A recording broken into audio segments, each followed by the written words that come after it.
I was born in Jeddah, Saudi Arabia in the wonderful 1980s. It was a great time and I grew up with a lot of siblings. I think I always had it because in class it was one way of distracting the teachers away from my lack of ability. But the stand-up comedy particularly hit me on a visit to the US, and I watched this live show and I was hooked. You know, that was the moment where I was like, I want to do this. My first performance was in Connecticut in the US in a small little cafe where an open mic was happening.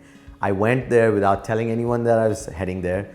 I had the worst time on stage. It was so bad. People were completely silent and I walked out and never told a soul that I had done that whole thing. So that was my first experience with stand-up. Almost killed my career.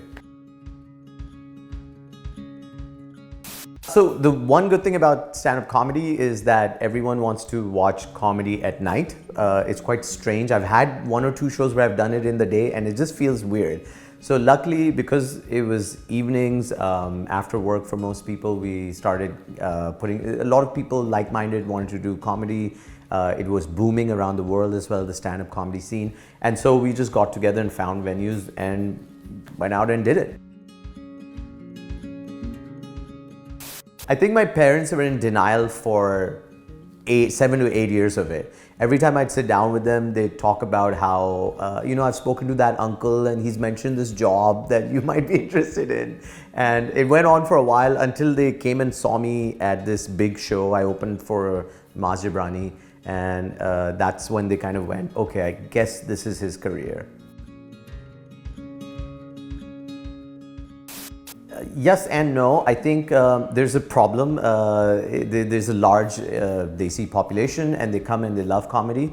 At the same time, sometimes I worry that the expats, especially in Dubai where we have a large population, they sometimes think that we're only going to do a different language or I won't get any references. So you kind of get pigeonholed a little bit.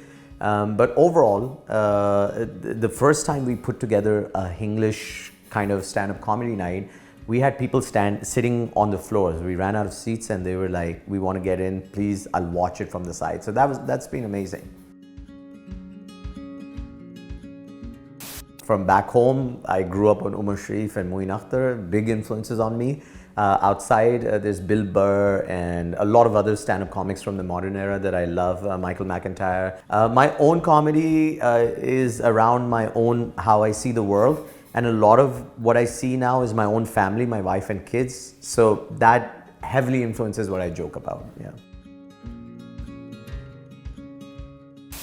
Keep getting up, going and doing it again and again and again. Because you'll have nights where you are like, this is the hardest thing in the world. No one laughed. I wanna die and cry out of shame. It happens to the most experienced of comics. You just gotta go grow a thick skin, get up and go. I guarantee you'll get better. Yeah, absolutely. I think Pakistanis have such a great sense of humor. We love laughing, we love joking about things. We can, you know, there's a lot of young people and a lot of talent there. I think what needs to be done though, if it's to grow, is for our government, our associations to back it up, create that infrastructure for all these talented guys to come out and get a platform. And if that happens, I guarantee people will love comedy coming out of Pakistan.